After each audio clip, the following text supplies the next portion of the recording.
Gotcha. All right, are we all ready to go? We'll start up here. All right, everyone can please stand. Pledge the flag.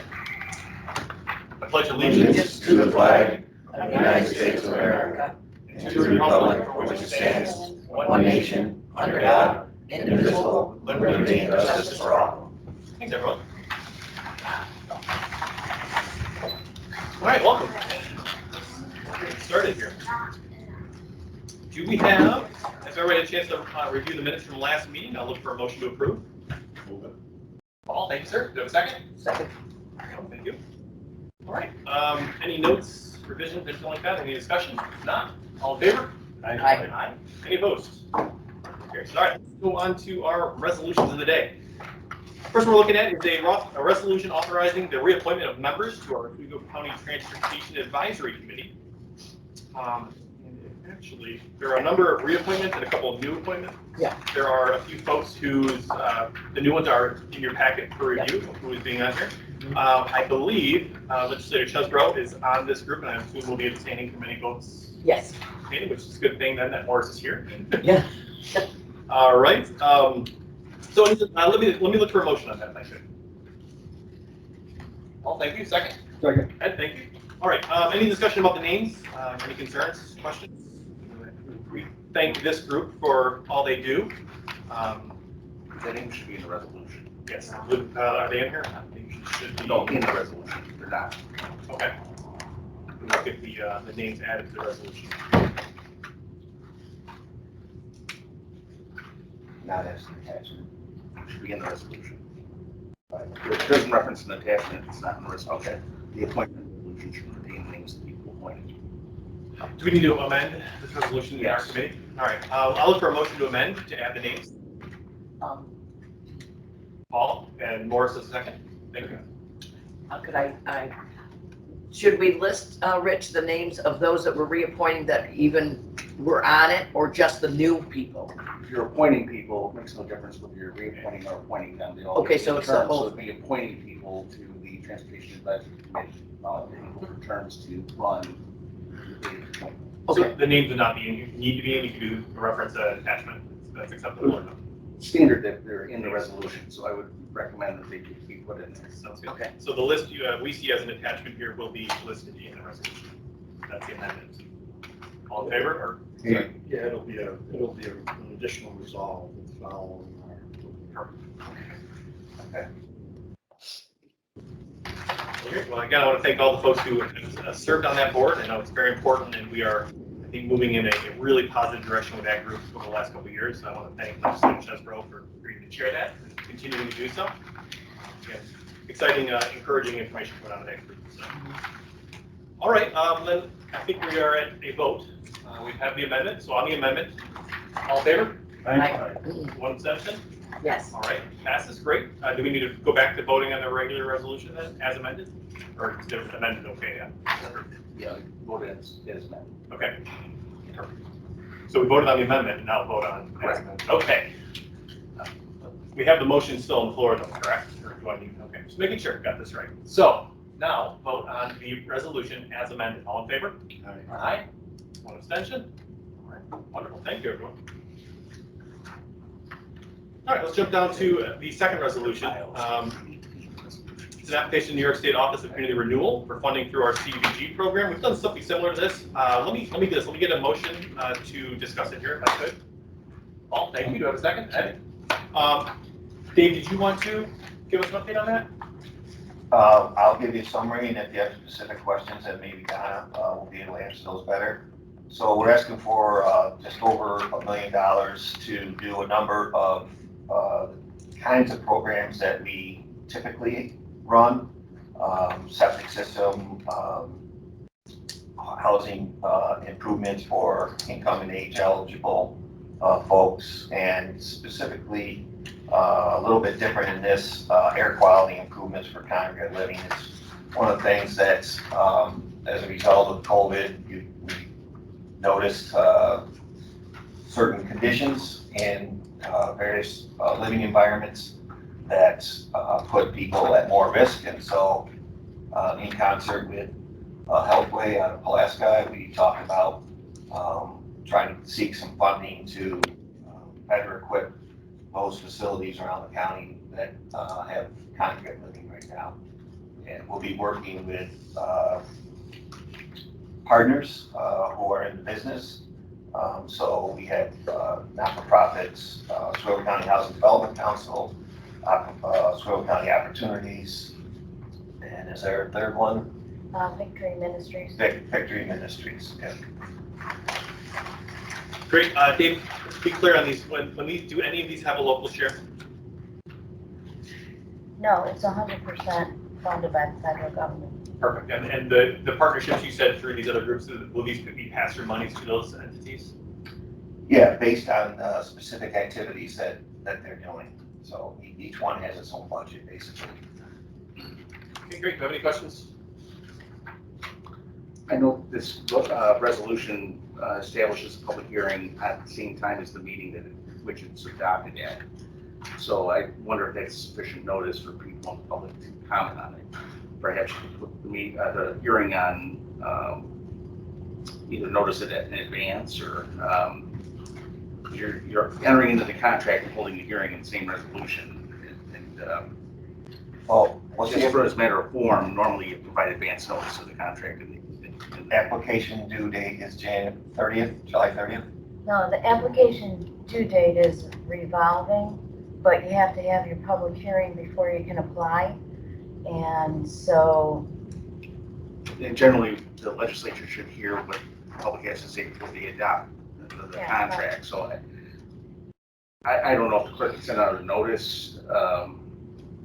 This isn't much notice for the hearing. That's what you see the Meaning we have a meeting. you're directing that the hearing be held on the same day you hold the resolution. Got it.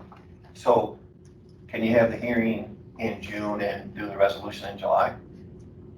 yeah, Does that work in your time schedule? Does that work as for long you? as we have the hearing before, in June. Then you should set a different date for the hearing because it's the same day as the meeting. Well, I mean, can't we do the resolution in July, do the hearing in June? But you need to set a different date. Yeah, pick a date other than the date of the meeting in June, yes. Right. But unless the hearing has to be before the legislature, in which case the hearing, Yes. should be in July and then you adopt it, so. Do you have time after July? Well, Phil, are you're saying we could come up with, I mean, we could notice it before the meeting though? Is that correct? Or you're Well, saying hearing should be I don't know the the same day? requirement, this resolution is directing the hearing be held the same day. Right. If it's not required to be noticed by full legislature, the clerk could notice a hearing on the 10th, and then you would have, some better notice than just adopting it at the same day. Right. Otherwise, what you could do is set a hearing in July for the next meeting and amend that, move this resolution, amend that, and then just do a resolution directing a hearing be held. And Okay. then So you're saying that the notice, because where we are today, is not long enough to actually hold a public hearing in 1 week or? I'm saying it's irregular that you're directing a hearing be held the same day you enter into the contract. Yeah, because you presuppose that you have a hearing. Can we advance. publish the notice a week in advance? I don't Would know that what be the grant acceptable? requirements are, but Okay. that may. Yeah, that may- 7 days. Yeah. So So the we grant just, requires 7 days. That was your intent, to get permission Right, and then publish it so that Right. they can come and speak at the June meeting? Why don't you do that then, see if you can get the papers. Okay. And just. does that seem reasonable for everyone? Okay, great. So is there any amendment needed for that, or is it just us, a procedure thing? We will notice I in would just- advance. Say. The resolution will be July and the public hearing will be June. Okay, does that work for the program? Okay.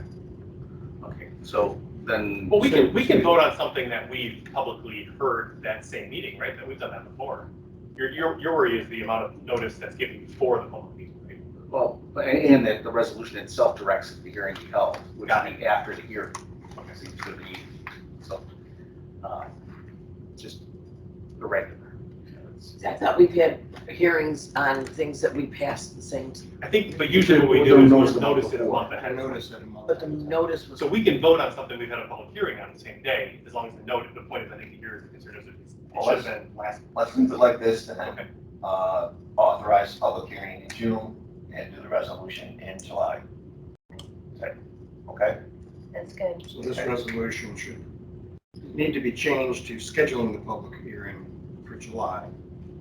Have the public Set a hearing at the public July meeting and adopt it at the July. That'd be acceptable? Yeah, that Okay. makes That sense. meets all deadlines? And if the hearing doesn't need to be before the legislature, It does. well, you know, then you can't schedule any other time than the July meeting. Okay. That works for everybody? Because even though it's a rolling deadline till August, the money, it's first come, first served. So You don't it's want to wait. important to get the hearing set. I got it. Okay. So the concern isn't at voting at the same day, it's the amount of notice between when we as a group say we can do this and when the folks would actually be able to appear. And it needs to be directing the hearing after it's Sure. already occurred, Okay. basically. Understood. Well, if nobody showed up, I mean, The process is correct. Okay, So so this resolution needs to be replaced with one that schedules a public hearing. Correct. For July. Okay, and then you'll get a separate resolution for the July meeting Right. next month. all right, so, Okay. we're not really amending then, right? We're going to vote on the one that we just presented that will schedule the meeting. but Phil, Right. if they're doing a resolution, it's still not gonna happen until the 10th. We want to have the hearing on the 10th. So what, okay. So why? No, that's not what my understanding is that our normal process is to schedule a public meeting with a resolution in June. You adopt a scheduling resolution in June. Right. Scheduling the public hearing for the July meeting. You hold the meeting, you hold the public hearing at the beginning of the meeting, and then you can vote in that July meeting on. I agree 100%, but I heard them say that the hearing has to be in June. No, it doesn't have to be. Oh, Oh, okay.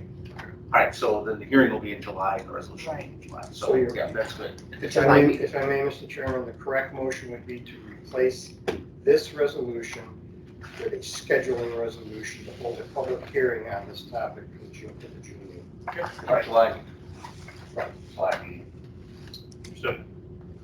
Okay, are there any questions From None. The committee on any of we just discussed? That's fine. We'll draw Don't you that. dare.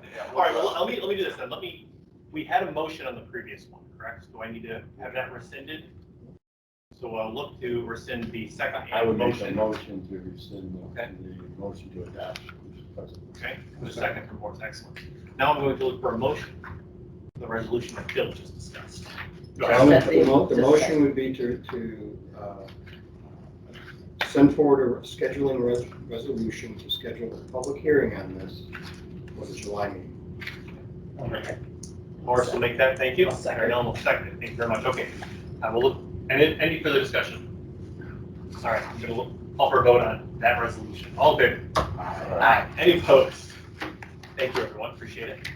Okay, let's jump down to, throw a kink in this. Didn't we need to do something with that one to give room for that second CDBG? So, yeah, as most of you know, we're working to try to get funding to assist the village of Phoenix and the town of Schuylkill with infrastructure so that we have the capacity not only to grow those two communities, but the industrial park on 481 as well. Neither the town nor village have the internal capacity to kind of take this on themselves, so we, with your approval, we entered into an intermunicipal agreement with the IDA, the town, the village, and the county in order to try to secure that funding. One avenue that might be available to us would be the Community Development Block Grant Program. When we first talked to them, and our goal, basically, the real goal, is to provide capacity at the industrial park. That's our interest. And the answer from CDBG at that time was, unless you have an employer who is going to commit to jobs before you make your application, you're probably not going to get any money from us.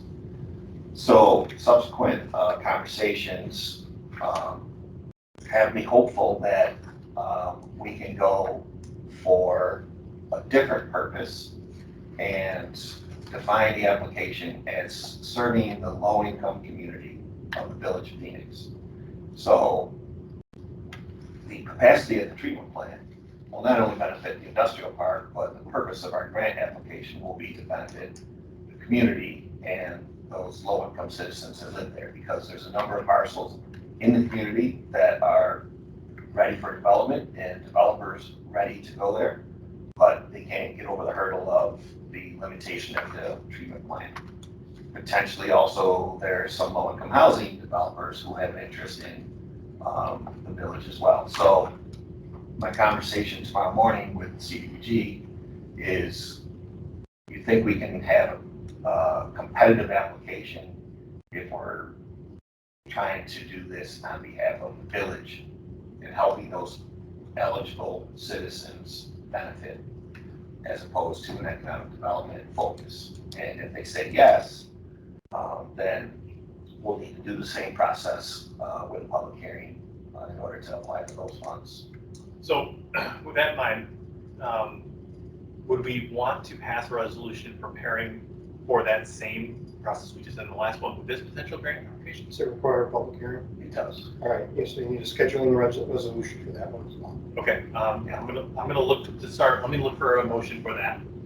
I'll make a motion that we, for a scheduling resolution. Do you have a second? Second. No, thank you so much. Okay. Any discussion on this one? I do want to, again, go ahead, why don't you start? So Dave, the village and the town are on board with this logic?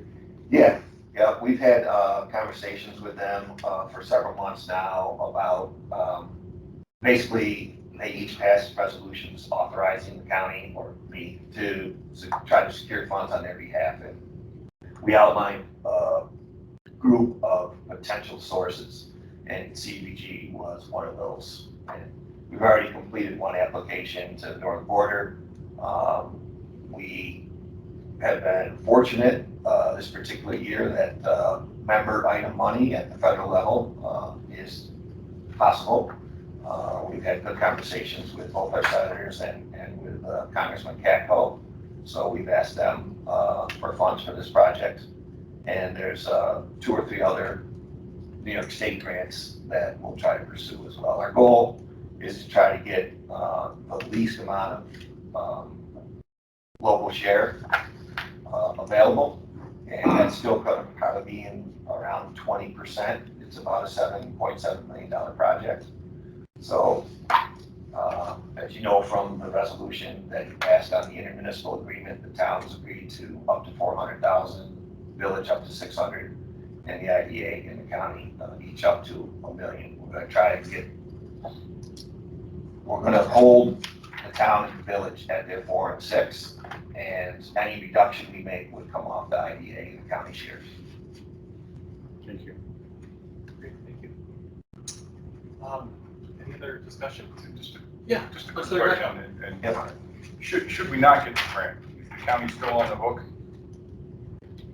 So, no, we do not have to go forward with this if the funding turns out to be inadequate. And we won't know that until into the later part of the fall when they announce the state grants. Okay.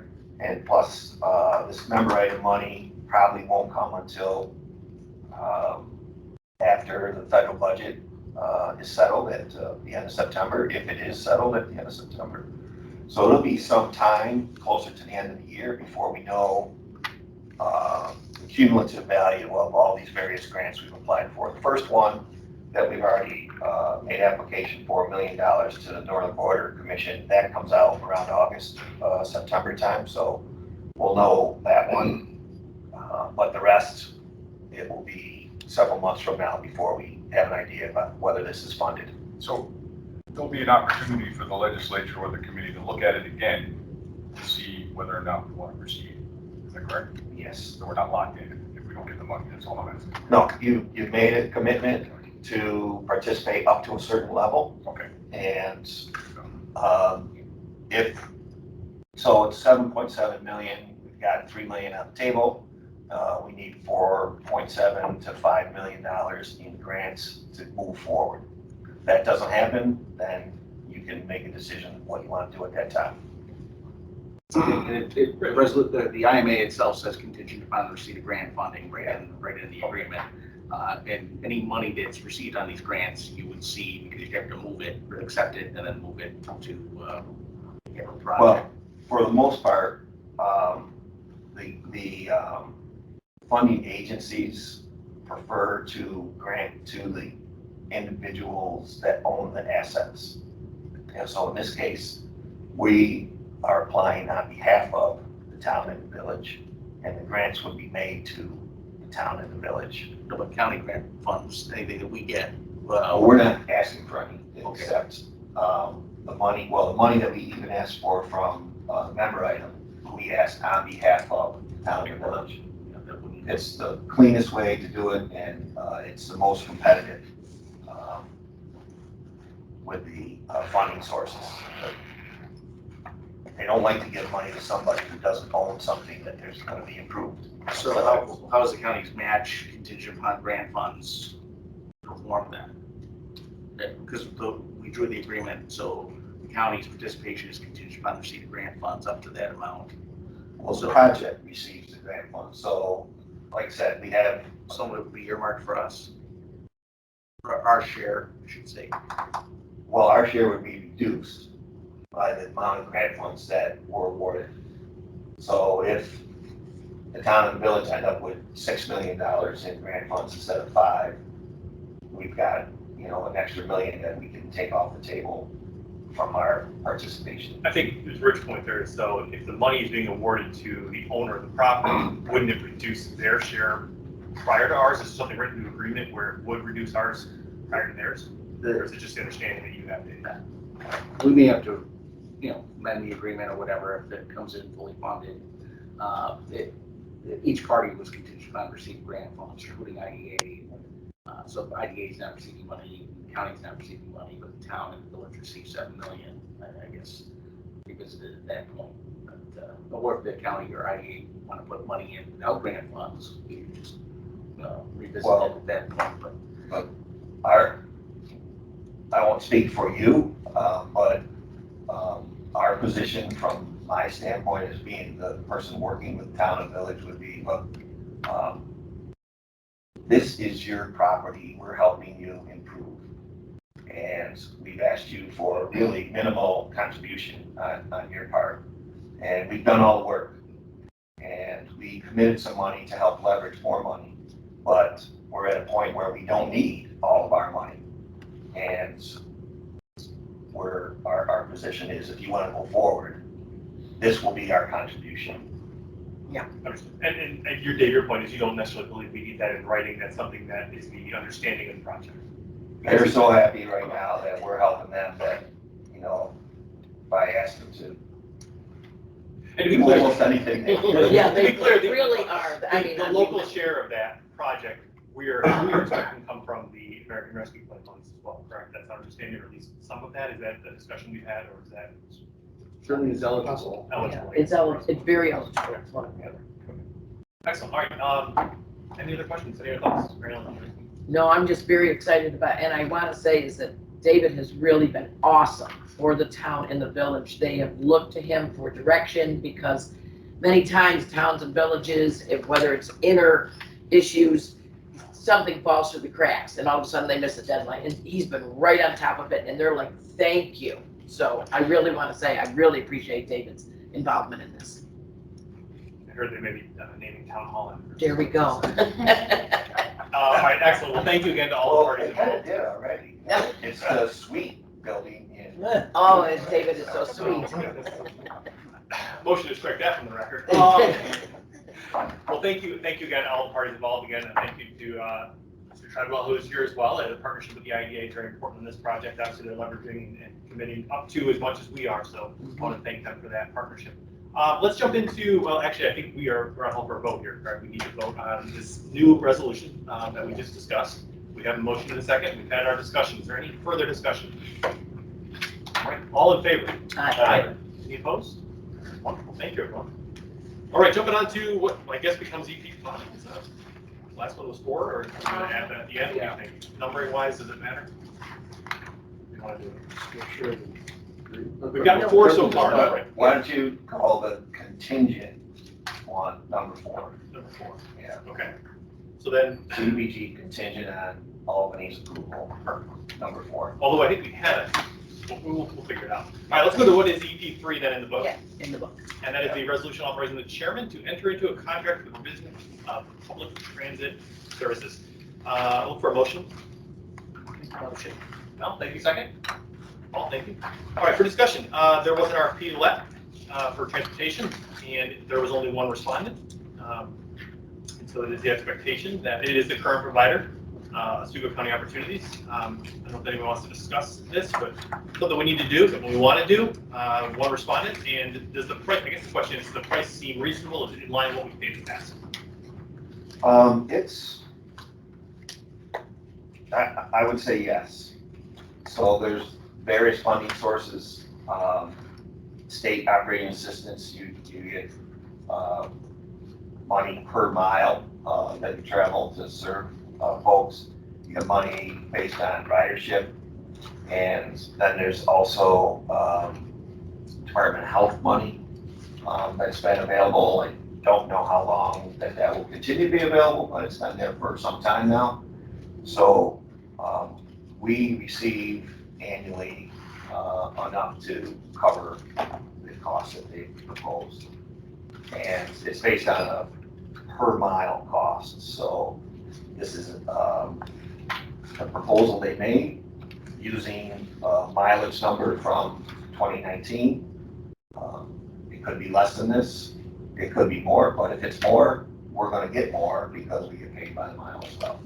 Great. And to be clear, there was a solicitation that went out to other potential providers. This was the sole respondent, correct? Yeah, and as part of our procurement process, the state requires us to ask the other potential proposers why they chose not to. They may or may not answer, but Onondaga is asking all of them why they didn't. There were a number. We had 2 different phone calls to answer questions and a very lengthy addendum with the answers to all those questions, but at the end, only one person responded. And it was, I think, 4 people on the calls, so. The current contract is so old, it doesn't contain much of the standard language that are in county contracts right now, and specific Title VI language that the state and county should require for this type of thing. So they're agreeing to do other things that they didn't agree to do previously, but may have done willingly to maintain compliance. Excellent. So many state and federal things have changed in 40 years that there's just. It's a 1980s contract, right? Yeah. It's probably a good idea then just to get it. Yeah. Yes. So appreciate it. And we have had this last year some language changes to all of our contracts with providers, so good to get those on. Yeah. Taken care of. Okay, so Rich, you're comfortable with the contract as written? I haven't seen Or will this new contract. We discussed Title VI compliance Got it. a couple times over the past several years, and there was an audit and things like that. And I think that was part of the genesis of getting this put out competitively. I guess where I'm going is the language in this contract will have the same provisions that we've seen in our other contracts with providers. To the extent the state does not require something different or more strict. Okay. So we provided a sample contract in the RFP that included our boilerplate, state and federal boilerplate, and then there's a section that needs to get filled in based on what the proposer responded with. And some of those things require a little bit of discussion of exactly how it's going to be worded, but the contract as it is in a final form isn't really ready at this point because we need to get those conversations going. We want to try to have this done by July 1st, which would be the beginning of the 3rd quarter of this year, just to make it clean. So we have a nice cut there because that's how we report and get paid. And I believe we still own 1 or 2 of the buses that's registered to Oswego. The El Dorado and Then we own. You said El Camino? El Dorado.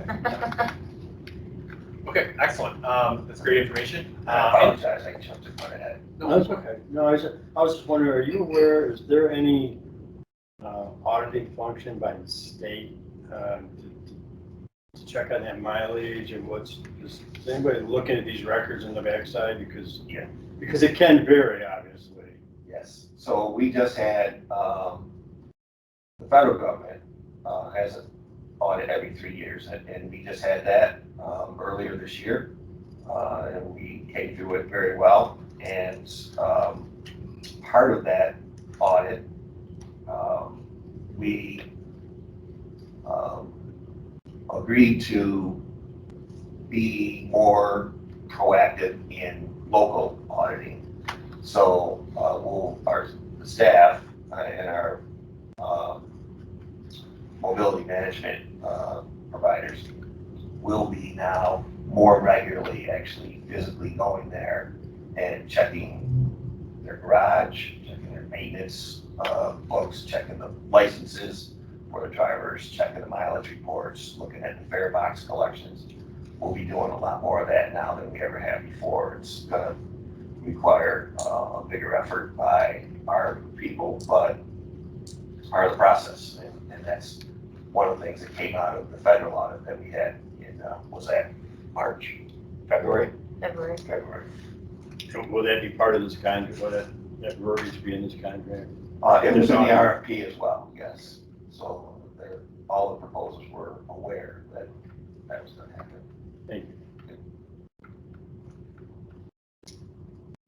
It's pretty standard that our boilerplate contracts contain audit provisions for either the county, state, or federal government to audit, and they're supposed to be doing things for 6 years, or longer if required. Great.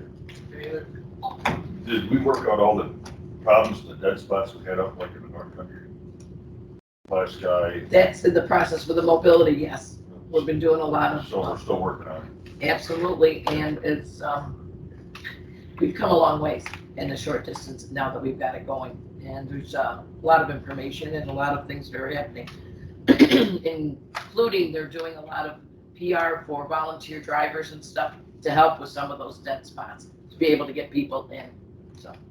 So we also have 2 requests into the state for waivers, and one is the ability to use smaller vehicles, because right now 15 person vehicles is the smallest that they fund, and those are not as efficient as some of like a van type vehicle. And so we're trying to get permission to have a few of those in the fleet that would allow us to be broader in our reach. And also we're asking for a pilot program to run what they call first mile and last mile.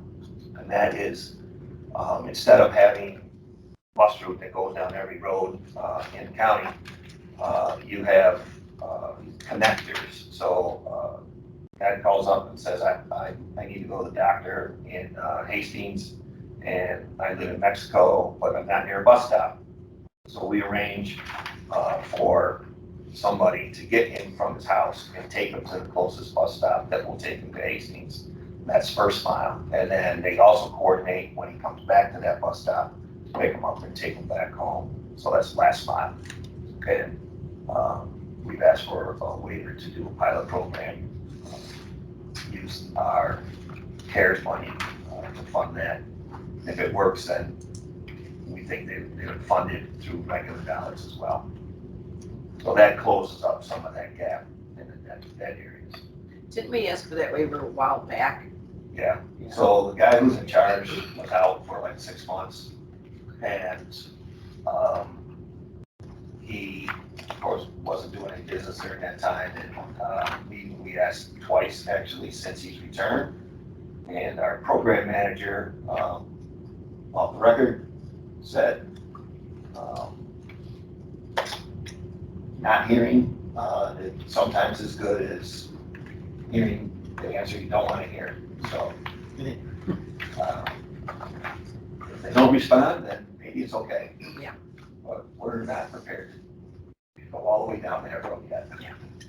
Question, Mr. Greco. Yeah, I just do we have some sort of protocol or something in place that would make sure or ensure that we're not leaving poor Ed at the bus stop for 3 hours before he gets his ride home? Because some of these people are pretty elderly. Yeah, You really don't want to add extra stress on their life. So I'm just curious. I mean, it sounds like a great plan, but do we have anything to enforce or ensure that these people are actually going to get picked up once they're, I mean, where's the oversight on this? yeah, it's all coordinated. We have, we actually, Oswego County, prior to,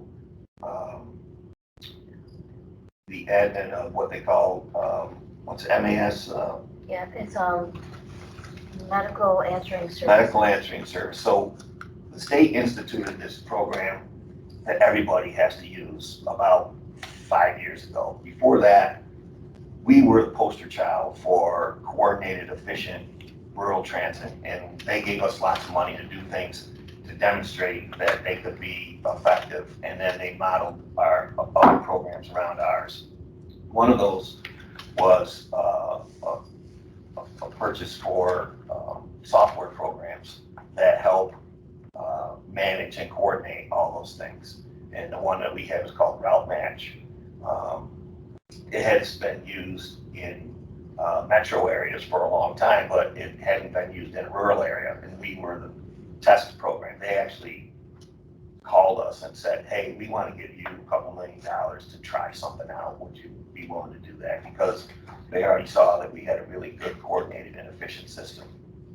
So in addition to that software program and the dispatchers, we also have a mobility management team that kind of oversees that coordination. So if you call and say, I need to be at the doctor at this time, they do their best to make sure that they're not going to put you on an 8 a.m. bus for a 2 o'clock doctor's appointment. They'll try to put you on, you know, maybe the earliest one is 11. That's going to get you there for 2, but you know, the bus route won't change, but the coordination between getting you from your house to the bus stop will be very close to the departure time for the bus.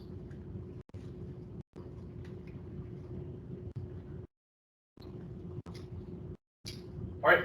Did that answer your question? Yeah, I'm just wondering, I don't mean to drag this out, but Yep. good question. What's the oversight on this? In other words, how do we know this is efficient? How do we know that they're not sitting there for 6 hours? I guess I'm looking at you because you seem to be chiming in just a little bit in my ear. Well, so I apologize to the members of the command. Don't know Donna. Several years ago, the federal government required us to identify a staff person, to be the transportation liaison. And Donna Scanlon had been on the planning staff well before I got here in 2006. And she had been handling a lot of the transportation programs during that time. And so when it came to the mandate that we have an official person, the legislature appointed Donna as the transportation liaison. And you don't see her a lot here. She's busy doing that and other housing related programs and things. But that's why she's chiming in, is she's the official person. Aren't we all?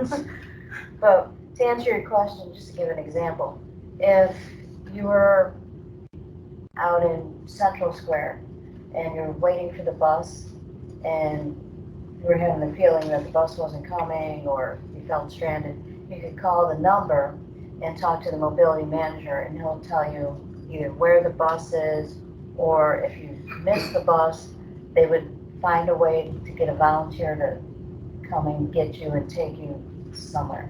That's what we have in effect now. We're hoping to go to first to last mile, where you could actually schedule your entire trip using both public transportation and then this first to last mile kind of public transportation, which could be anything. Could be a volunteer driver in a car, could be a van, but you would know ahead of time. So it's. Could be a taxi. Could be a taxi. So that's what the coordination does. And back in the day, we had transfers and you had to be pretty precise with being at the right place at the right time. And things weren't marked as, you know, very well. So it was a little harder. Actually, now is a better time to use our public transportation system because mobility management is kind of guaranteeing they're not gonna leave you stranded. And that's the main part of their job, is to coordinate all this. And so they definitely have a backup. And there's been a couple instances where they've sent out a taxi and only charged the rider like the dollar fare because there was a gap in service, so they're getting it done. And just lastly, and just spitballing here. Yep. I mean, would it be cheaper for the county to say, let's have everybody Uber and we'll pay the bill? Because we seem to put a lot of money into this. Hey, there's not that many Ubers in this area. Right. I think you'd be surprised. There's a lot of guys out there. But I'm just saying, I mean, I'm spitballing here because public transportation is very costly. It doesn't seem like we're getting to the remote areas as well as we'd like to. Well, that's kind of where the first and last mile comes, because you can, if you run your transportation route, our loop, the central loop goes from Oswego, Fulton, Mexico. It just keeps doing that.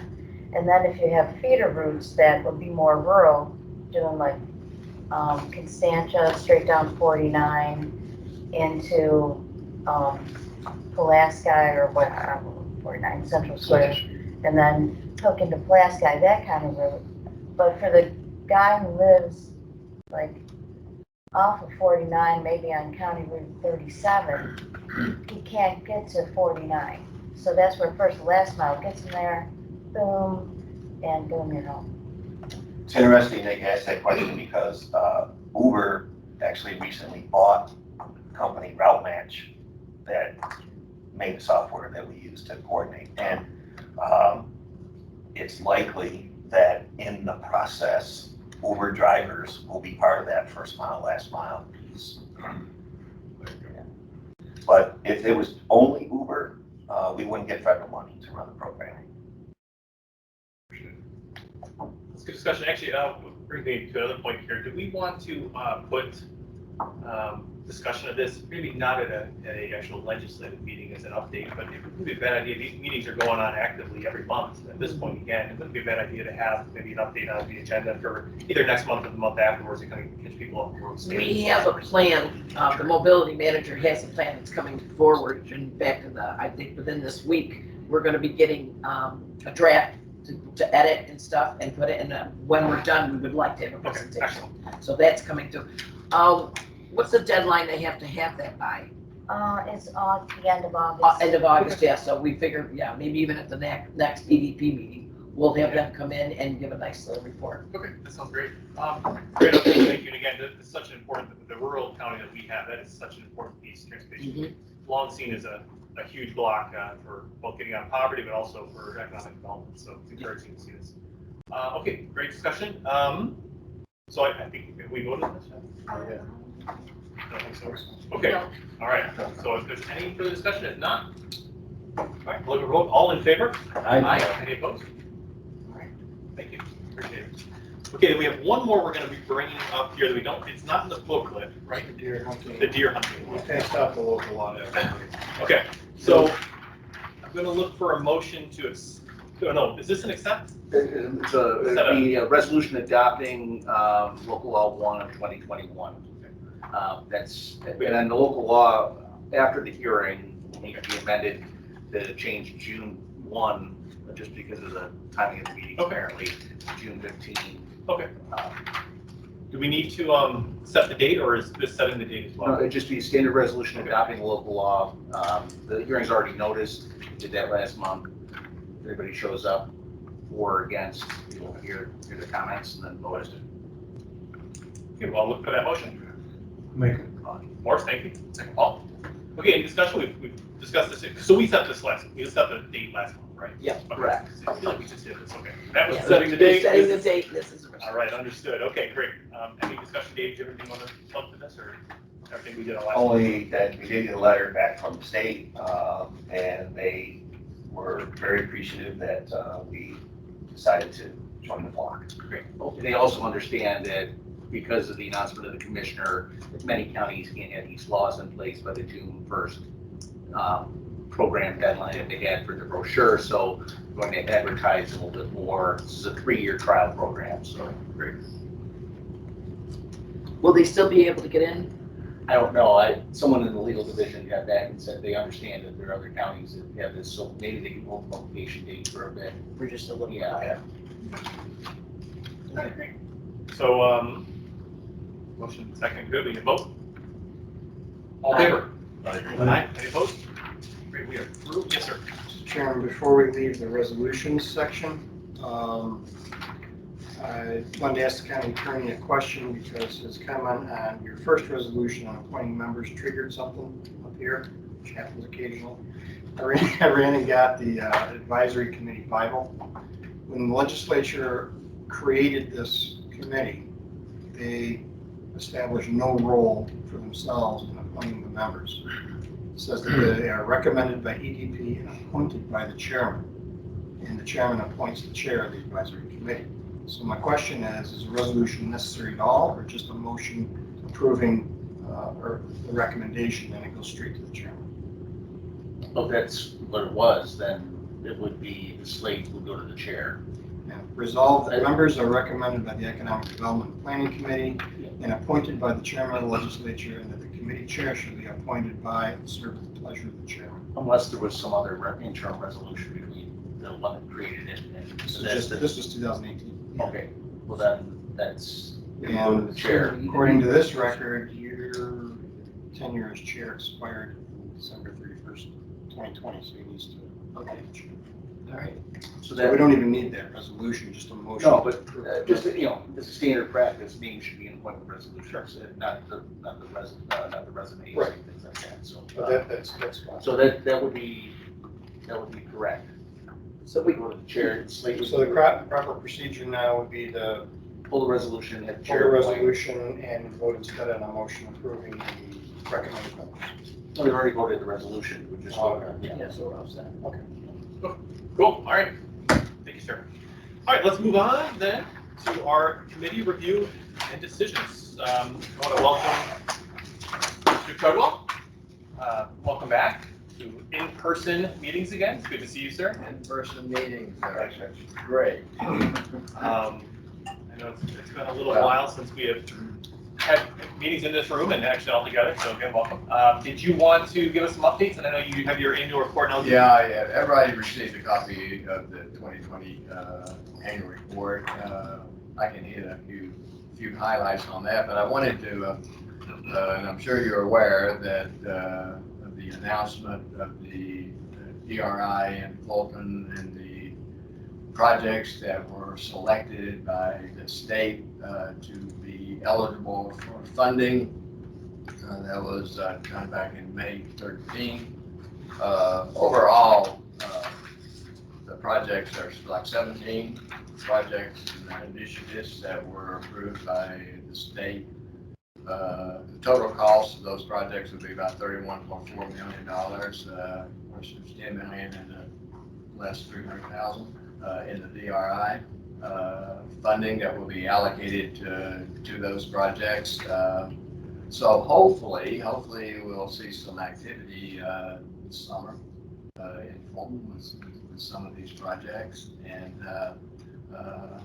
certainly news that's been sitting there waiting to be announced for quite a while, and it finally came around.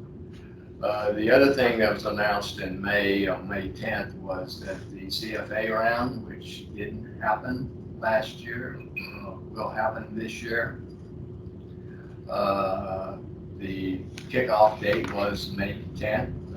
People can start applying as of May 10th to the CFA.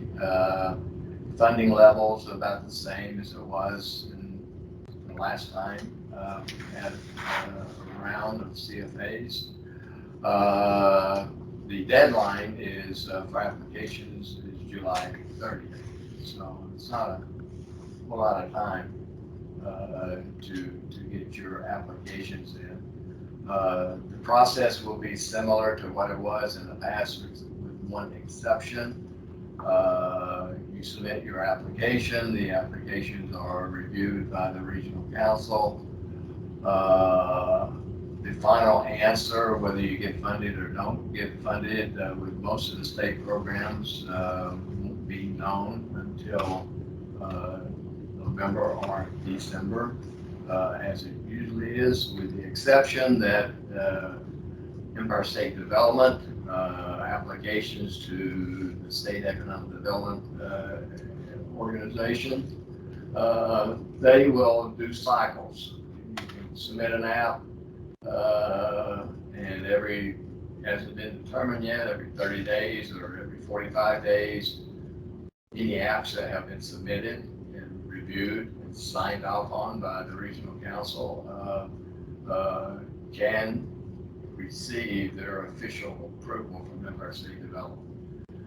That those are projects or economic development projects. So therefore, it makes it more viable for companies because, as you know, in the past, when ESD funded the project, any money you spend prior to it being officially approved cannot count toward project costs relative to the grant, which slows down economic activity. So that's a good thing. That's something we've been pushing for at the regional council level for 4 or 5 years now, trying to get a cycle process. Finally, Mike, real quick on that, maybe on that COVID point. did something. That's great. Can I ask a question on that point? So does that mean there's more regional control, or does it still need to go through the same approval process? They're just escalating the speed of it? They're escalating the speed of the processing. Anything approved by the regional council and submitted will still have to get the blessings of Empire State Development, as you do with any of the state programs that are funding the process. But you're going to get it in a much more expedited time frame as in the past. So does that mean it's going to be open more on a rolling basis than it has been? Maybe more like the URI was, where there was more of a pool is going to be there, the decision making is going to be on a monthly, quarterly basis? Yeah, I mean, ESDC hasn't told us yet in terms of when their first cycle will be, but there will be multiple cycles. I'm guessing it's going to be probably every 45 days or so. And they'll take a block, they'll sign off on them, and there'll be new application coming in, and another 45 days they'll take another block. But it speeds up the process. And I would encourage any legislators here or doing this later, if you've got any projects in your districts or that you are knowledgeable of private companies who are looking to expand, looking to do some large expansion, reaching out to Operations Oswego County would be the best bet. Mike Treadwell is also on the board, the Regional Economic Development, the Red Sea Regional Economic Development Council.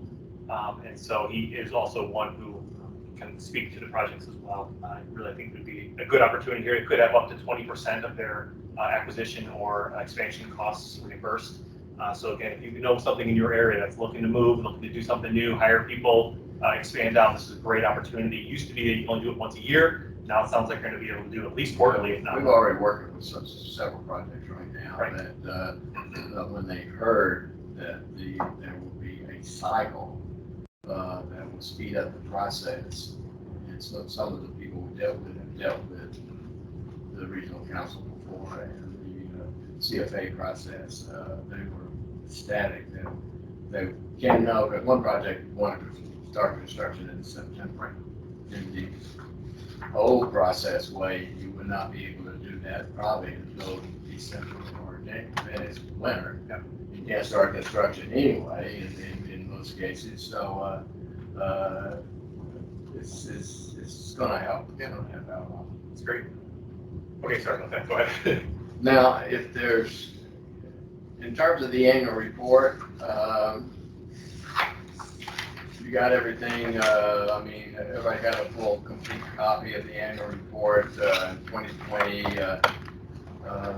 82 projects that the IDA and Operations Oswego County worked on, about $76 million in total investment. The job count as would be anticipated in 2020 were significantly lower. It was 304 new and retained jobs. And the payroll was typically is lower, like I said, about $2 million net new new payroll. But the year overall was a rather strange year. We highlight a number of projects in the annual report from Oswego's health facility here in the city of Oswego that took the old Price Shopper building.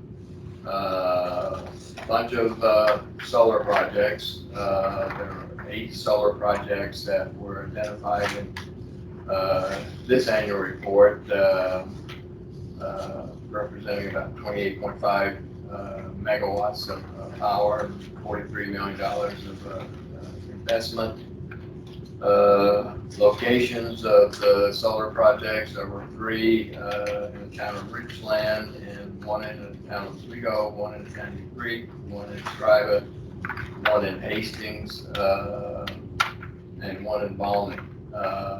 The projects themselves, the solar projects, the developers, we had 2 from Summit Solar, 4 from Omni Nevada, South Boston, and 1 from Solar Generation, and 1 from a Canadian company, OYA. We just closed on that one last week.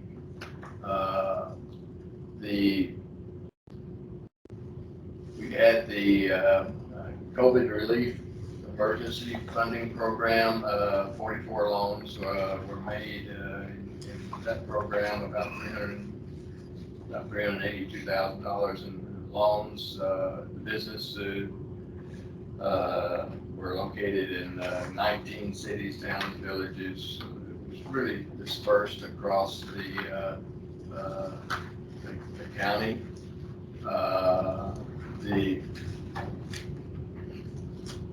We were fortunate last year. We picked up a couple. Ellen Post became the president of she was elected president, replacing Barb Bateman. We picked up 3 new board members. We have term limits on serving on the board. Shane Broadwell joined the board representing the tourism industry. Joe McConnell with Hudamaki joined the board, and Michelle Chatreau, the owner of NED&I in Fulton, joined the board. We are looking, so far, if anybody got any questions about the EDAR, the March 1, March, April, just went out. I just want to see if anybody was alert and picked up there's a little bit of an error in the one that was sent out that wasn't copied. New projects. And the one that went out, it said in the month of April, we had 3,029. That was a little bit of an error. Just a little bit. Actually, it was my first draft of it. We had 29.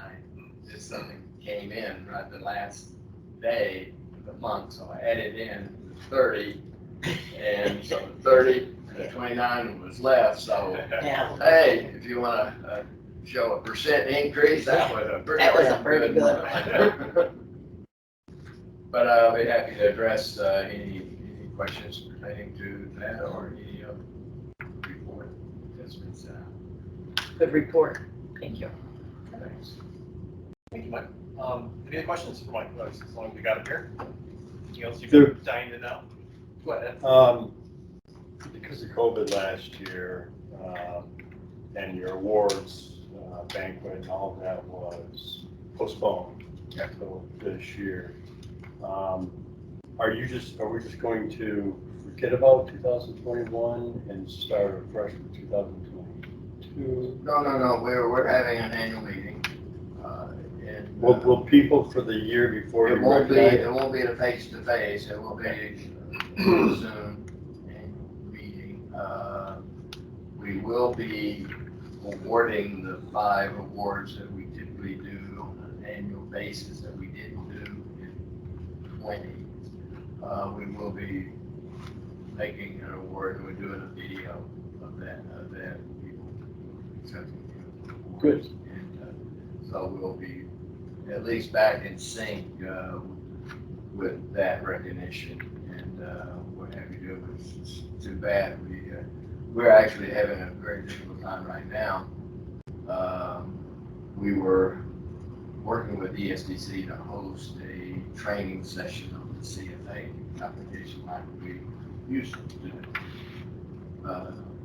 It's very difficult now to find a facility that is willing to host a 2-hour event. So where we normally have it, we haven't been able to book a time slot. We wanted to schedule it for around the 14th to the 15th of the month. There have been several other Zoom type presentations that we have alerted our businesses in Oswego County that they can do that. But we wanted to have a face-to-face one, and ESDC wanted to have one, and as of right now, we haven't been able to orchestrate that. Thank you.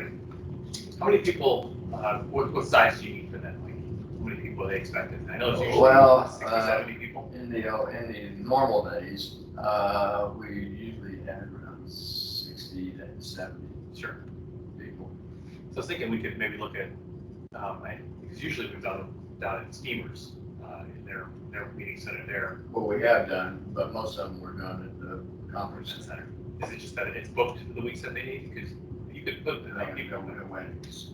The other thought was maybe out at City BOCES, we just had our meeting out there, and that held 60, 70 people pretty well. So I don't know if that would be a discussion we could look at. This is a pretty important event, although I don't know if the same folks would all attend if it was out of cities, but again, it's a very helpful one, especially with all the information. That'd be nice to have, so. Well, we're still working on it, but we've been trying to juggle things around with George. All right, sounds good. Overall, Mike, we've been talking a lot kind of in the group here about the future of economic development post-COVID. Can you give us a little update on what you guys are seeing with your local businesses, what expansion work you've been doing? Just kind of give us a little overview of where we stand right now. Obviously last year was a tough one. Are you seeing businesses overall starting to shift more to a positive, or are people still kind of stuck in the rut here? They're not stuck. There's a number of things going on right now that are very significant projects. And of course, Tailwater is going into their expansion again on the other side of the county. And no, we actually have right now a number of new construction related projects.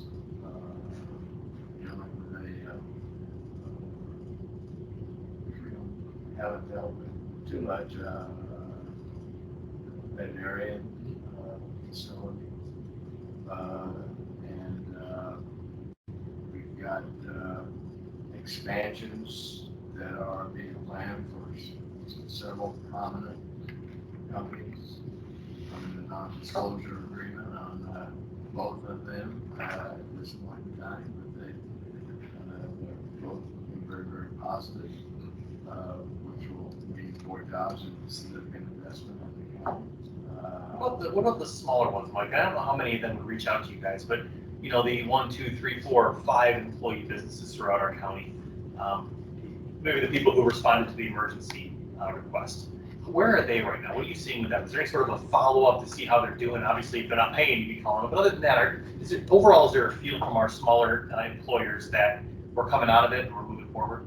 I think in general, yes. I mean, you can walk into the press box and over the weekend or something and see that they're pretty busy, and Canales is expanding and doing a lot of good things. No, I think the smaller businesses now, given the changes and restrictions to get it to thrive. And I, quite frankly, I think the rebound is going to be really, really positive. Dying to get out there and eat that big steak or eat that fish or whatever. And I think things are very, very great. Jim, only thing I have to say is about, I know they have to be affected by, I've seen a couple signs of the national labor shortage. So we do have a county labor shortage as well, as people still are not looking for a job in places. Well, Every place, I'm hiring just like everybody Thanks else. to the federal government. I mean, Yeah. you know, That's gotta be pay hurting these somebody more to businesses. stay home than, it's just hard to get them to come back. I know of several places I've gone to that's cutting back hours because they just don't have servers. Restaurants that aren't open because I don't have servers. Right. And that's the sad part, is that the jobs are there, the work is ready, and they can't, that's what I'm worried about. A lot of these industries that are coming in as the labor shortage. I've seen signing bonuses on minimum wage jobs. When's the last time you've ever seen something like that? I was up to Turning Stone and for cleaning, housekeeping, they're giving $1,000 sign-on bonus. Wow. $1,000 for somebody to clean a room. And Maybe you have to McDonald's, bet that before you leave. Yeah, I know. And I guess McDonald's too is offering $500 sign-on.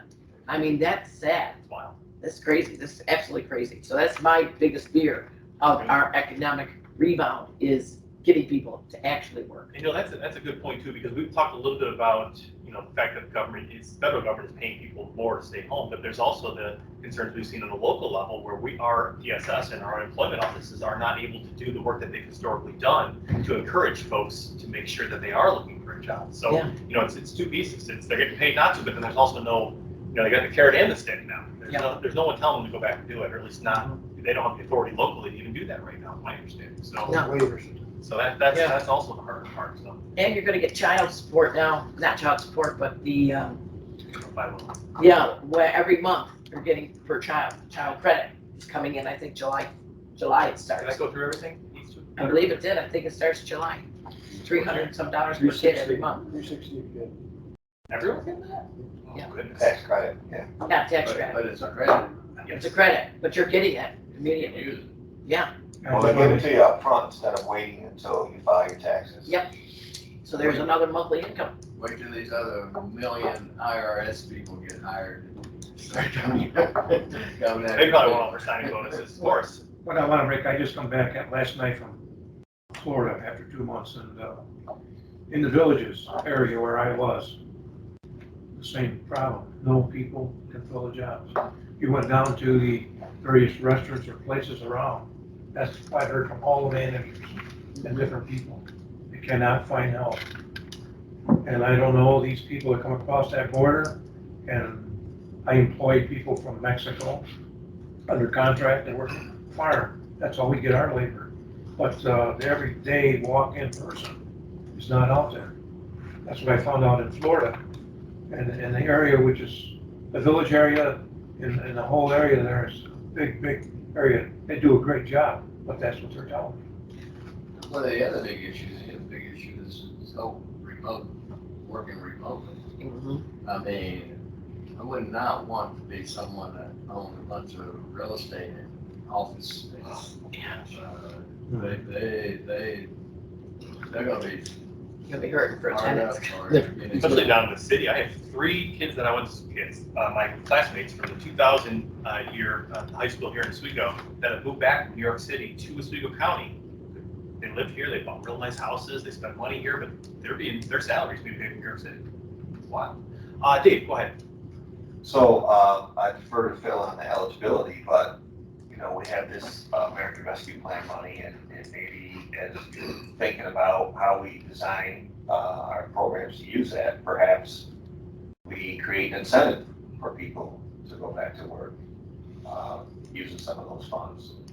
Our own kind of sign-on bonus, if you live in Oswego County and take a job in Oswego County and hold it for some period of time, maybe you get small stipend when you sign on, and once you get through your probationary period or your first year or something, you get a second chunk. Dave, that's a great idea. I would love to see something like that. I know we run into a little bit of an issue with the idea of a county government helping individuals and businesses. However, my understanding, at least talking to Rich, was that because the federal government outlined the eligible expenses, and this is included in that, we may still very well be allowed to do it because the federal rules supersede the county rules. So something to look at, but I love that idea. I mean, anything we can do with that money can get people back working again. That's going to pay long-term dividends more than just sending someone a check, that's for sure. So, Well, and not even just giving them, as you say, incentives of cash, but you could be giving them incentives of vouchers for businesses in Oswego County. So a double dip type of thing. Well, we are preparing to launch, I think it's okay to talk about that, right? Restaurant program. So Onondaga County did a restaurant voucher program. They put $500,000 on the table and issued vouchers for up to $100. And they sold those out in like 5 hours. We are preparing to launch a similar program for $250,000. And the vouchers would be available in $25, $50, or $100 denominations. No person can request more than $250, so that we spread it out as much as we can. But basic, yeah. So you go on the website, you sign up, say, Marianne Chesbro, this is my email address, and I want $250 vouchers. So you get sent to you automatically to your email address, 2 vouchers with unique identifications on them. And you can use those at any one of the participating food service businesses in the county who sign up.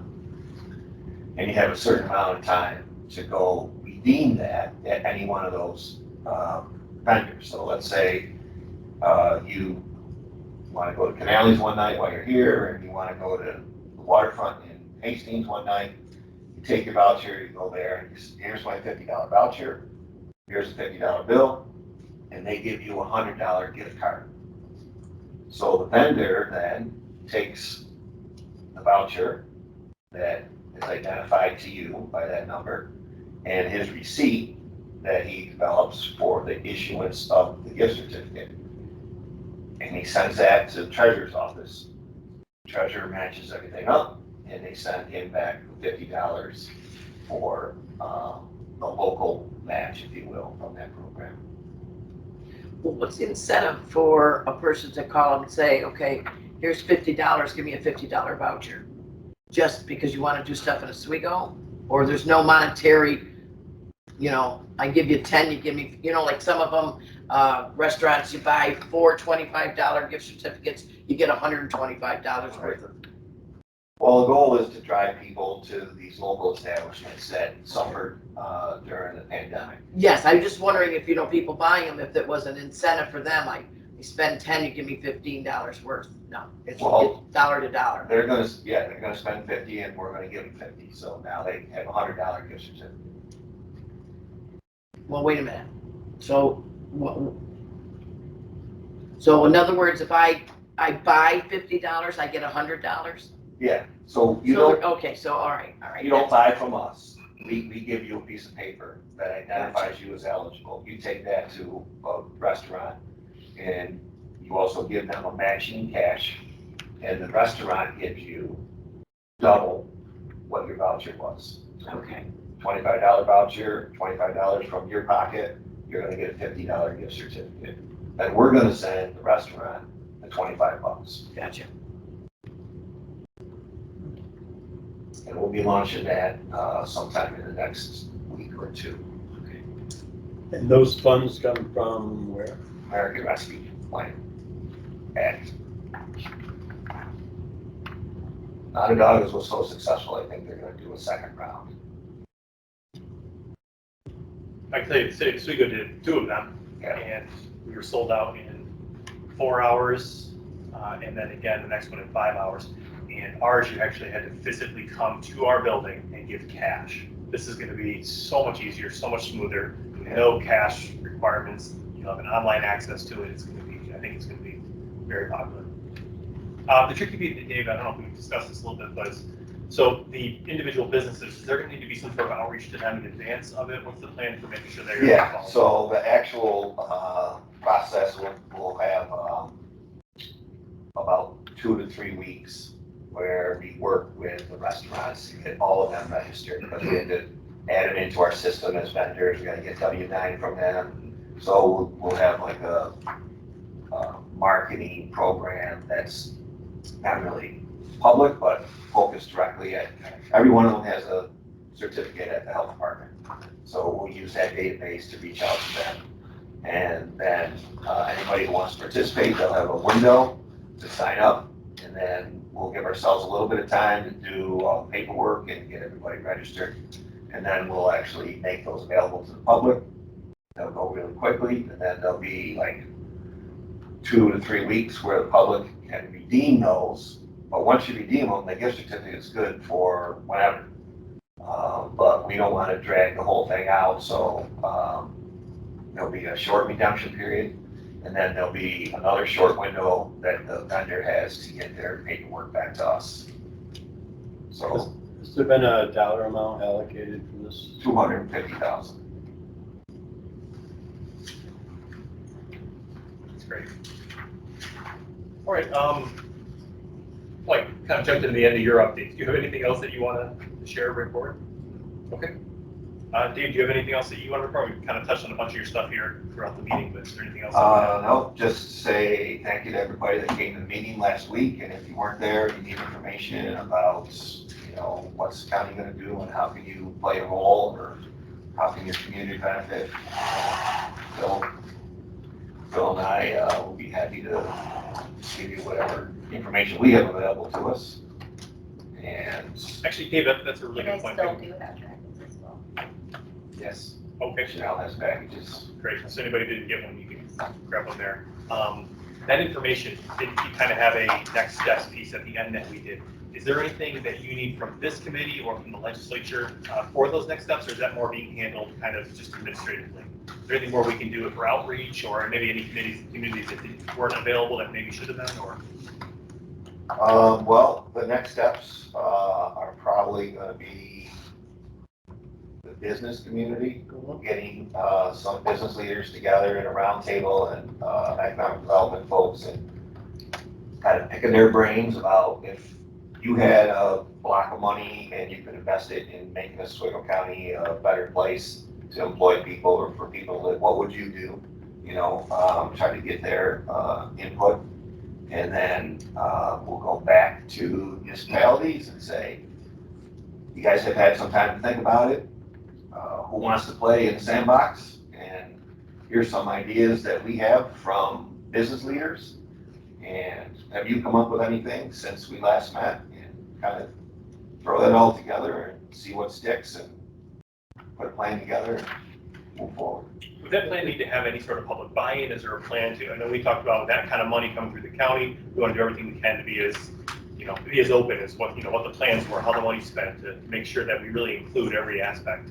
So I think that it's, Phil can correct me, but it's not required, like, to have a public hearing, but our thought process was that if we engage all the chief elected officials who basically are representatives of the public, then we'll have solicited input. And if they have a desire to go to their constituents and say, hey, I met with the county, they want to do stuff, got any ideas? Sure. That's kind of in their hand at that time. With the expectation that we could also make somebody available for those meetings on the smaller municipal level if we needed to. Yeah, and the other thing we need to do is go through the list to see who didn't come. We can get that list to the legislators so they can reach out to them, and I can also, at the very least, send them the information that they missed. And if you've got packets that we could actually deliver to them. Yeah. I think that might be good. Yes. We I can do make have more. that. Yeah. One of the things that the list of how much money each town is receiving came from Schumer's office in February. I understand they may have an updated list. I'm going to try and get a hold of that because apparently some of that was changed since that was published. when you, discussed it somewhat about one of the fears is that people would go out and spend, I got all this money, I'm just gonna buy. Our neighbor came over yesterday and was talking, he works for Onondaga County DOT, and he says, you would not believe equipment that has started rolling in. He goes, we got a wood chipper that has every bell and whistle on it that we will never use. And we got a new payloader that our old one is only 6 months old, and they've got another one. And I'm like, oh my God, that's just what you're saying. Everybody's going out and buying this stuff they don't need, but I got all this money and I'm gonna buy the best. And I'm like, equipment dealers must be loving this. This is great. But I don't know how that is eligible under ARPA, but Yeah. If you remember in my presentation, I had a slide where there's 4 different approaches to spending this. And they're doing the And first they're one. doing the fast and furious and Yep. the bucket list. Yeah, absolutely. I was kind of like, it's just Phil was saying, we don't want to happen. And so let's think about this and do what's in the long run. Because, all these bells and whistles, we'll never use them, ever. And the only last thing, I remind everybody about the broadband study again, you can't talk about it too much. It's really important to get people to go in and do that individually. So we were, interestingly, of the 5 counties, Onondaga obviously had a big response. This is as of May 21st. And then we had actually twice as many as Cayuga and Cortland, and far more than Madison County. So we're Good. in second place, but we can always do better. And one last thing, I don't know if anybody knows here, today is David's birthday. So yes, happy birthday, David. Well, now you brought it up, you have to say. You know I am. All right. Yeah, you really don't want, well, Well, if nothing further, I'll look for a motion to adjourn. So moved. Do I have a second? Second. All in favor?